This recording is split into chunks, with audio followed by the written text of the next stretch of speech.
शास्त्र गुरु की। औपाधिक भाव में निमित्त विद्यमान रहेगा, है ना, और स्वभाव के अंदर ये तो उसका स्वभाव है। अभी ये बात थोड़ी आपको कठिन लग रही होगी, देखो मैं समझाता हूं, है ना। आत्मा का ज्ञान स्वभाव है, ज्ञान, और वर्तमान पर्याय में प्रगट ज्ञान उसको बोलते हैं क्षयोपशम ज्ञान।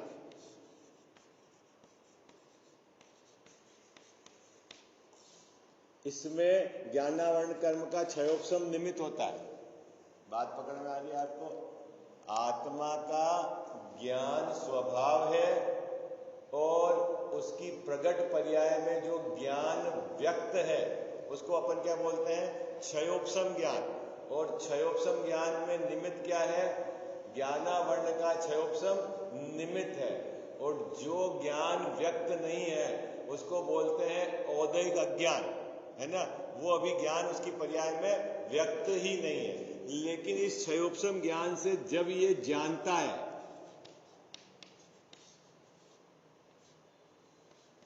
तब कोई निमित्त नहीं होता। आई बात समझ में आपको? है? क्यों? क्योंकि जानना स्वभाव है। आंटी जी दिख रहा है आपको पीछे? बात है ना कि ये बात बहुत बारीक है, लेकिन पकड़ना क्या? जानना है ना, जानना, जानना स्वभाव है।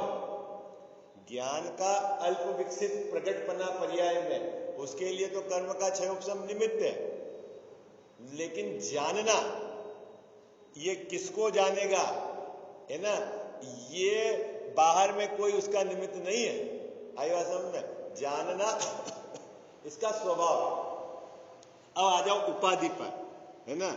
तो ये जो उपाधि है, क्रोध, मान, माया, शुभ अशुभ भाव, ये जब भी आत्मा के होंगे बाहर में कोई न कोई कर्म का निमित्त होगा।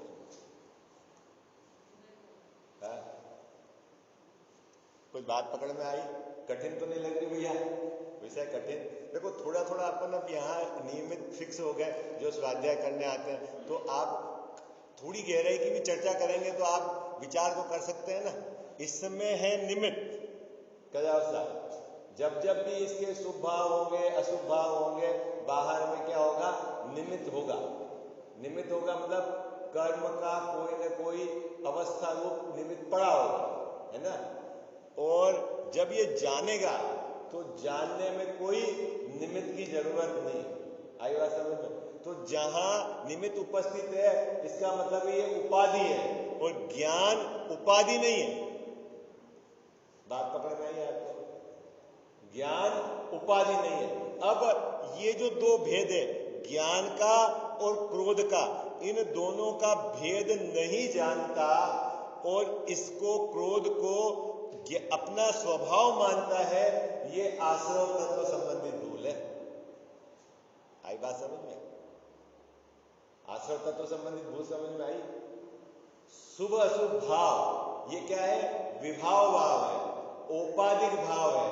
औपाधिक भाव मतलब है तो आत्मा के ही एक समय की पर्याय में, है ना। ऐसा मत समझना कि कहीं दूसरी जगह है तो आत्मा की एक समय की पर्याय में। लेकिन ये जब जब भी होते हैं तो बाहर में निमित्त की तरफ का लक्ष्य होता है, कर्म के उदय उसमें कोई न कोई उसका निमित्त पड़ता है। लेकिन जानना ये आत्मा का स्वभाव है, जानने में कोई निमित्त नहीं पड़ता। जैसा क्षयोपशम ज्ञान, ज्ञान का विकास, उसमें तो निमित्त है, लेकिन जानने में निमित्त नहीं है। आइए कुछ कठिन कठिन तो नहीं होगी बात? हाँ जी, आपके चेहरे से तो कठिन लग रही, कोई बात नहीं, आप थोड़ा थोड़ा अभ्यास करेंगे तो धीरे धीरे डिजोल्व होती जाएगी, आपको बात समझ में आती जाएगी। अब आज थोड़ी अलग बात है। अब यहाँ टोडर मल्ली साहब ने ये तो कल अपन ने चर्चा कर ली थी, क्या चर्चा कर ली थी कि ये जो है ना इसको और इसको स्वभाव मानता है। किसको स्वभाव मानता है? कर्म से, उपाधि से हुए भाव, उसको क्या मानता है जीव? स्वभाव मानता है। और स्वभाव मानता है मतलब ये आश्रव तत्व संबंधित भूल है। ठीक है। अब कल और एक बात कही थी टोडरमल साहब ने कही थी कि ये जो स्वभाव है, सॉरी ये तो है स्वभाव और ये है उपाधि भाव। तो उपाधि भाव की पहचान क्या कराई थी कि ये दुखमय है और दुख के कारण है। क्या लिखा था? दुखमय है, मतलब जिस समय ये भाव होते हैं उस समय ये जीव दुखी होता है, दुखमय। और इसके निमित्त से जो कर्म बंधेंगे तो आगामी समय में भी दुखी होगा, इसलिए इसको बोला दुखमय और दुख के कारण। देखो निकालिए आप पेज नंबर 88, दूसरा पैराग्राफ है ना, आश्रव तत्व संबंधित। तथा ये मिथ्यात्व और कसाय भाव आकुलता सहित है। कौन कौन से भाव जैन साहब? मिथ्यात्व और कसाय भाव। ये इधर वाली बात चल रही है। ये तो आत्मा की एक समय की पर्याय में, और ये जब मिथ्यात्व होता है तो यहाँ दर्शन मोहनी का उदय, और कसाय होता है तो चारित्र मोह में जो भी कर्म की प्रकृति का उदय। इसीलिए ये उदय होगा ही होगा। तो औपाधिक भाव आई बात समझ। और जब ये होते हैं तो क्या होता है? आकुलता सहित है। भैया क्या है? आकुलता सहित है। और आकुलता दुख का लक्षण है। कब की बात चल रही है? कब की बात चल रही है सुशील भैया? जब हमारी पर्याय में मिथ्यात्व और कसाय होती है तब वह आकुलता सहित है। आकुलता सहित है मतलब दुखमयी है। कसाय में क्या लेना? शुभ कसाय क्या अशुभ कसाय? वो अपन कसाय में शुभ अशुभ नहीं लगाते हैं, भाव में लगाते हैं। कसाय तो ये समझता क्रोध मान माया लोग। कसाय मतलब शुभ भाव और अशुभ भाव दोनों के काल में जीव आकुलता सहित है, ऐसा नहीं मानना आश्रव तत्व संबंधी भूल है। बात समझ में आई? बात पकड़ में आ रही? शुभ अशुभ भाव के काल में ये जो शुभ अशुभ भाव औपाधिक भाव है और ये आकुलतामयी है, दुखमयी है, ऐसा नहीं मानना वो क्या है? आश्रव तत्व संबंधित भूल है। मिथ्यात्व चालू है, अनंत संसार बाकी है।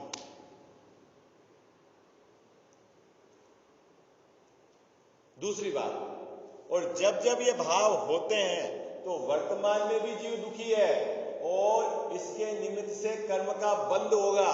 तो कर्म बंध में जब उदय में आएगा तब भी वह दुखी होगा। इसलिए यहां लिखा है दुखमय है और कर्म बंध के कारण है।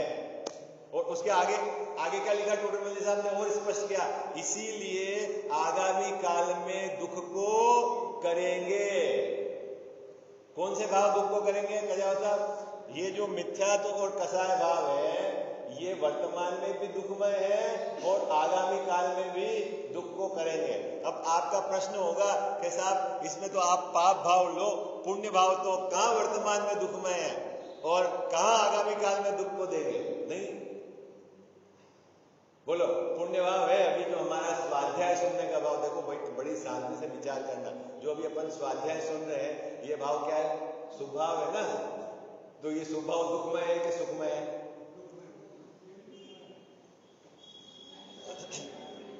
अरे संजय जी भाई साहब आप बताओ दुखमय है कि सुखमय? यदि आप इसको सुखमय मानते हो तो आश्रव तत्व संबंधित भूल है।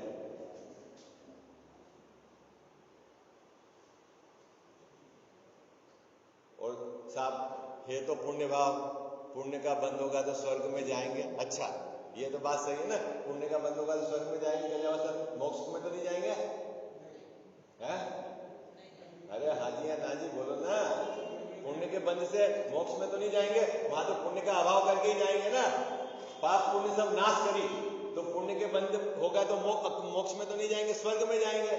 तो फिर स्वर्ग में सुख है कि दुख है? अरे बोलो जल्दी बोलो, स्वर्ग में सुख है कि दुख है? दुख ही है। तो इसका मतलब है एक बात समझना, जो भाव दुखमय नहीं हो वो कभी भी दुख का कारण नहीं हो सकता। सिद्धांत क्या? क्या फार्मूला? जैसा जो भाव यदि दुखमय नहीं हो वो दुख का कारण नहीं हो सकता। तो ये पुण्य भाव दुखमय है कि सुखमय? दुखमय है, इसीलिए तो वो दुख का कारण है। तभी तो हम स्वर्ग में जाते हैं, तो फिर वहां पर फिर क्या होता है? विषय चा दावानल दयो। क्या करा वहां स्वर्ग में जाकर? कैलाश साहब बोलते हो ना आप, ये पाठ है ना छठाना में, क्या करा? विषय चाह दावानल। दावानल समझ दो, वन की आग को बोलते हैं, जंगल की आग को है, जिसको बुझाना मुश्किल है। क्या है? वो किसका फल है? तो वो दुखमय है कि सुखमय है? दुखमय है। तो पुण्य भाव,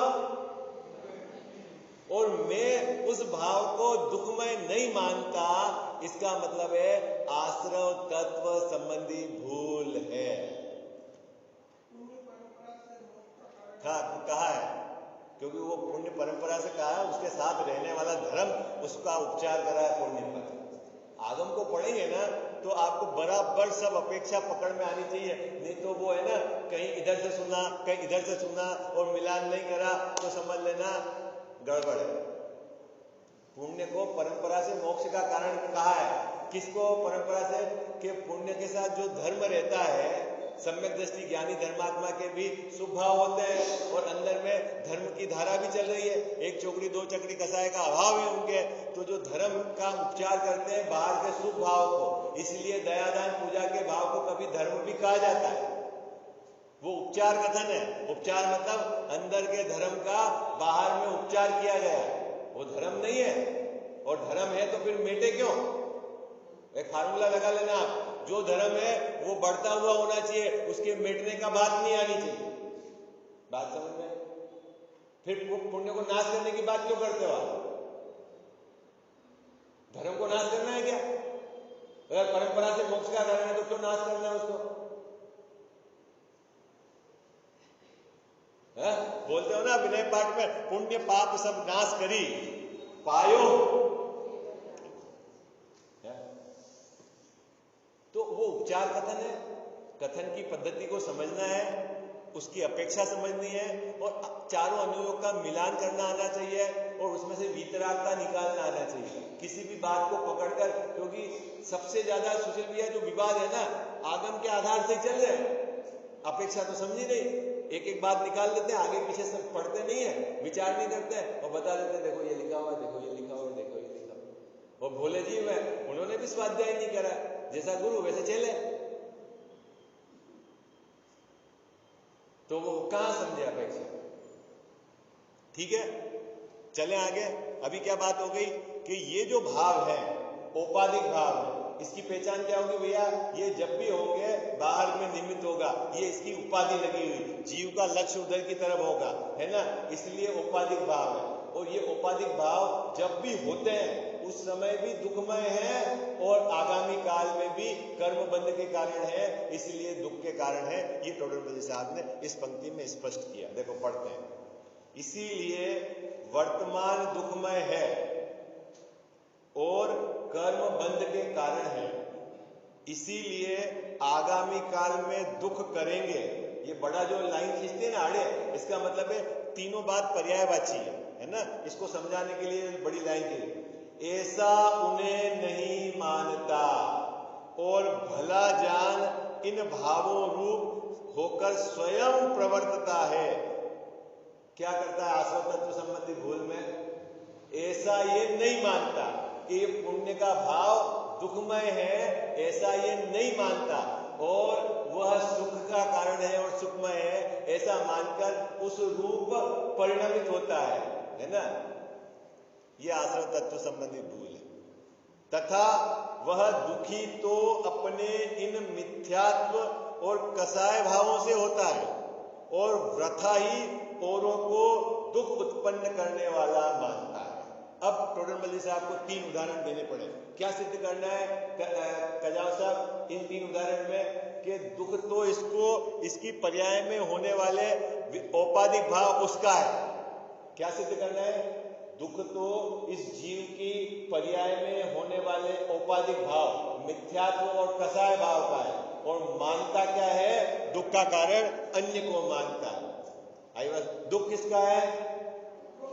जीव की एक समय की पर्याय में, क्योंकि ऊपर सिद्ध कर के आए ना कि ये जो औपाधिक भाव दुखमय है, तो अब बताओ कैसे दुखमय है? तो अब टोडरमल साहब यहाँ 3 उदाहरण देके बताएंगे। देखो अब मैं आपको यहाँ तीनों उदाहरण अभी मैं स्वभाव भाव को मिटा देता हूं, अब अपन औपाधिक भाव की चर्चा करें।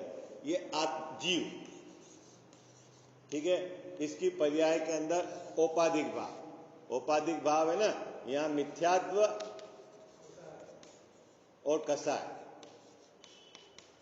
ये जीव की पर्याय का लिमिटेशन, और बाकी सब चीज इसके द्रव्य क्षेत्र काल भाव से बाहर है। ठीक है, ये तो जीव की एक समय की पर्याय में है ना, ये क्षेत्र और जीव वो भिन्न, और जीव के साथ ये जीव की पर्याय में, और ये बाकी सब इससे बाहर है। अब टोडरमल साहब ये कहेंगे 3 उदाहरण के माध्यम से कि ये जीव जब जब भी दुखी होता है, बड़ी शांति से सुनना है बात, जब भी दुखी होता है तब किससे दुखी होता है? बाहर की सामग्री से दुखी नहीं होता।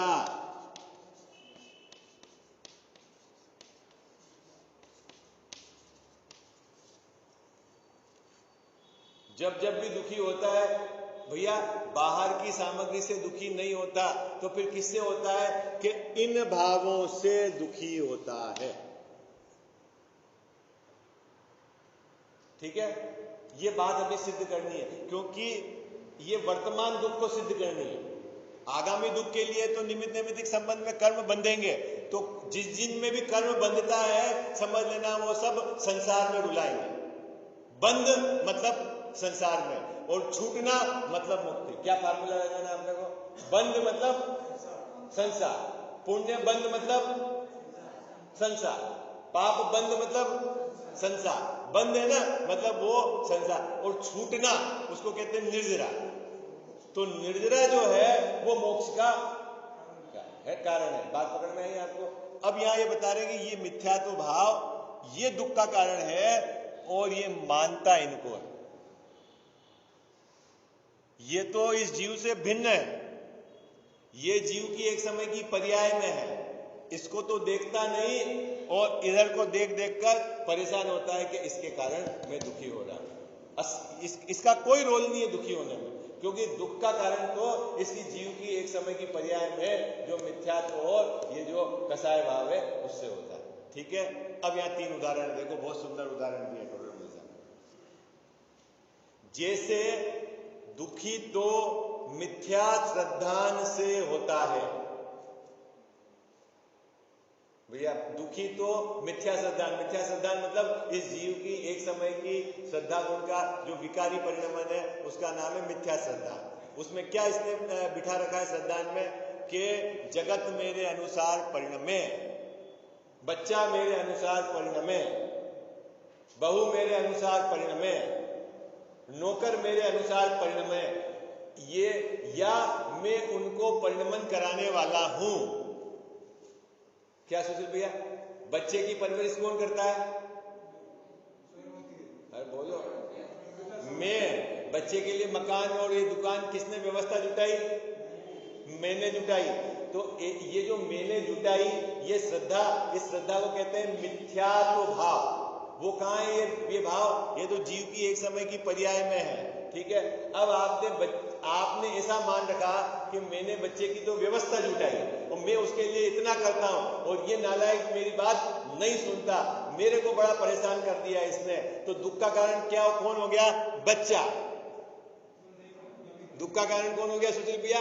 बच्चा। और बच्चा भी नहीं, बच्चे का परिणमन आपके अनुसार नहीं हो रहा है, इसलिए दुख का कारण है। और टोडरमल जी साहब कह रहे हैं ये दुख का कारण नहीं है, तू वो ये मानता है कि मेरे अनुसार परिणमन हो, वो भिन्न द्रव्य है, उसका परिणमन स्वतंत्र है, ऐसा तू नहीं मानता। ऐसी जो तेरी मिथ्या श्रद्धा है वो दुख का कारण है।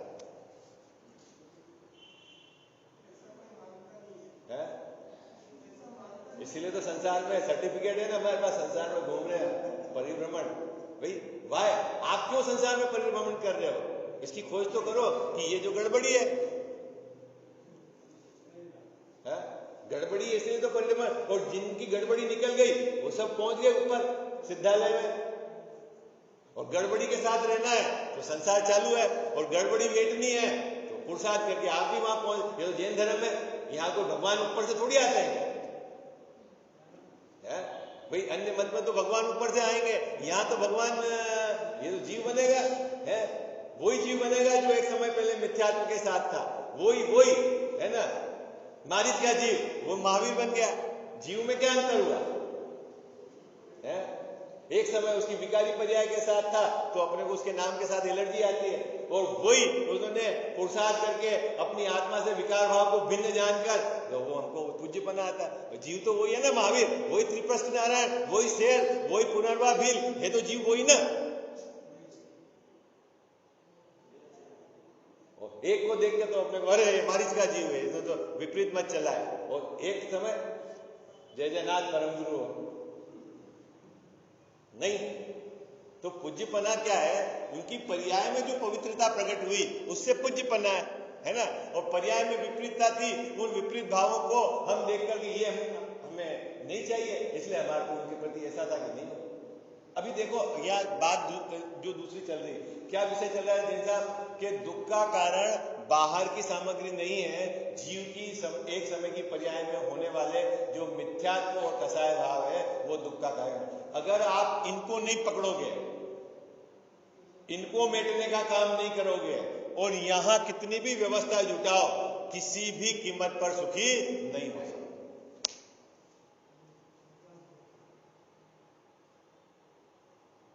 बात पकड़ में आ रही है? लोभ कसाय यहां विद्यमान है, लोभ कसाय, लोभ कसाय।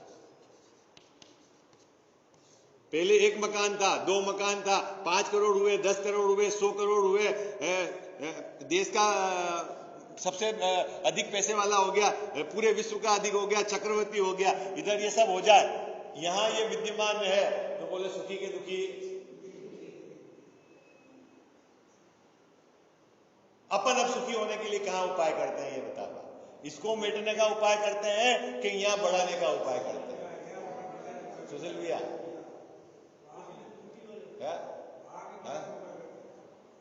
और फिर आप बोलते हो जो जो प्रभुवर जलपान किया है? बोलते नहीं हो आप? जलपान से मतलब वो तो भोजन से रिलेटेड, जो जो आपने यहाँ परिग्रह को जोड़ा, क्यों क्यों तृष्णा की आग जली, वो यहां जल रही है, और परिग्रह यहां जुड़ रहा है। अब मैं ये मान रहा था कि ये जुड़ के मैं सुखी हो जाऊंगा, लेकिन ये तो बढ़ती जा रही है, धधकती जा रही है।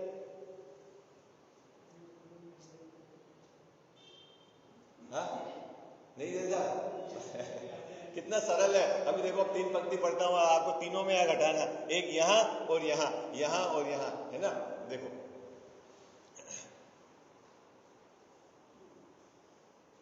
वह दुखी तो अपने इन मिथ्यात्व और कसाय भाव से होता है।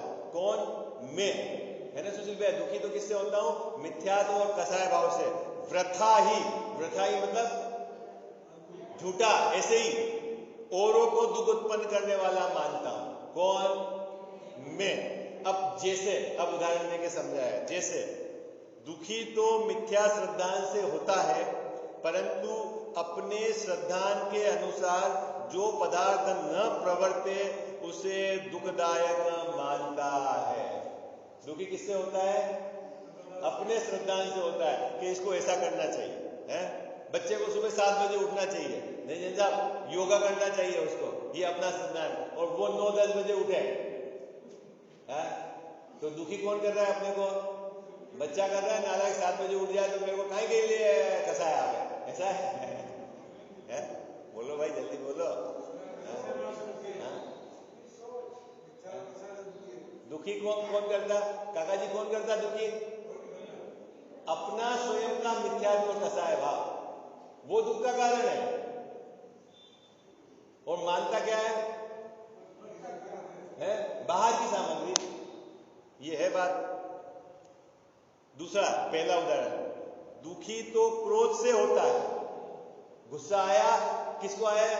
इस जीव के एक समय की पर्याय में क्रोध प्रकट हुआ, और मानता क्या है कि इसके कारण गुस्सा आया, इसने नालायक ने नुकसान कर दिया, ये मेरा पैसा नहीं दे रहा है, इसने मेरी जमीन पे कब्जा कर लिया है ना। ये जो चलता है बाहर के कारण गुस्सा आया, असल में दुख तो क्रोध के कारण है। आई बात समझ में? दुखी तो लोभ से होता है। क्या दुख का कारण क्या है? लोभ।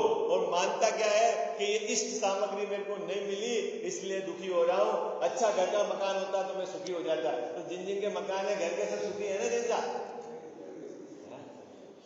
अरे बोला ना, अभी तो बोल रहे हैं कि साहब दुखी है। छोटा मकान वाला सुखी है कि बड़ा मकान वाला? ईमानदारी से बताना है? सुशील भैया कौन सुखी है? मानता क्या है अपन कि ये सामग्री एक थोड़ा सा और बढ़ जाए तो हो जाए, मतलब परिग्रह को जोड़ जोड़ के सुखी हो जाऊंगा। ऐसा जो मेरा श्रद्धान है, ये श्रद्धान लोभ कसाय है मेरा। मान्यता में भी मिथ्यात्व है और उसको जोड़ने का लोभ दोनों विद्यमान है। वो असल दुख का कारण है। सामग्री से कोई लेना देना नहीं है। सामग्री तो उदय के अनुसार आएगी। वो तो अघात्य कर्म का उदय होगा, वैसा वहां में उनका संयोग होगा और बिछड़ेंगे। और दुखी किससे होता है? अब देखो, अब मैं आपको एक चित्र बनाता हूं। एक तो ये है अघात्य कर्म का उदय, है ना? इससे सामग्री आएगी और जाएगी, रहेगी, ओके। और ये मोहनी के कारण कसाय भाव, ठीक है। इसका क्या रोल है दुखी होने में? वो तो बाहर की सामग्री है? बाहर की सामग्री है। अरे बोलो ना। अभी आपको पता है पुण्य के उदय सब कहां है मालूम है? सब अघात्य कर्म में पुण्य प्रकृतियां। घात्या कर्म की तो सभी प्रकृतियां पाप में है। तो पुण्य के उदय में जो भी चीज सामग्री मिलती है वो यहां है और उससे जीव के सुख दुख का कोई संबंध नहीं है। फिर ये पागला हो रहा है, पुण्य बनेंगे पुण्य बनेंगे पुण्य बनेंगे तो मैं सुखी। कहां सुखी हो जाएगा? सुख का संबंध तो यहां से है। कसाय घटे तब सुखी हूं ऐसा बोलना, और ये पुण्य करो अगले भाव में मिलेगा। अरे भाई ये विद्यमान रहेगा और यहां कुछ भी सामग्री हो उससे तू कैसे सुखी होगा?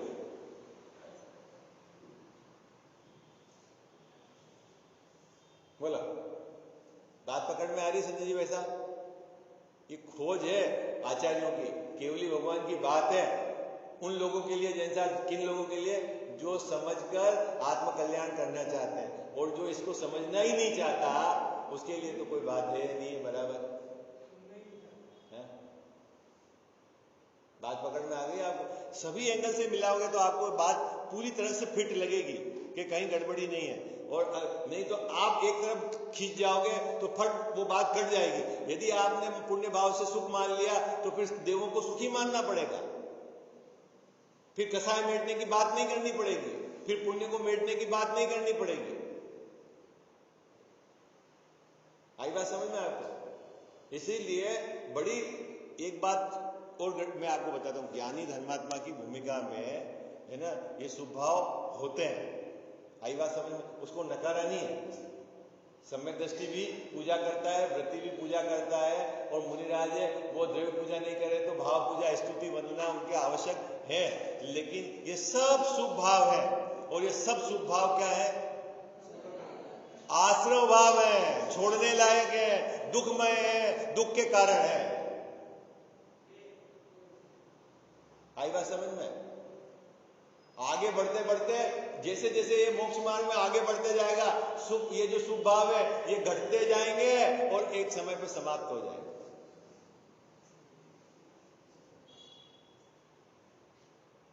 देखो कैसे समझो आप। समय हो गया, कल करेंगे चर्चा ने। आज आप कल चर्चा करें, याद दिलाना मुझे यहाँ की चर्चा करें।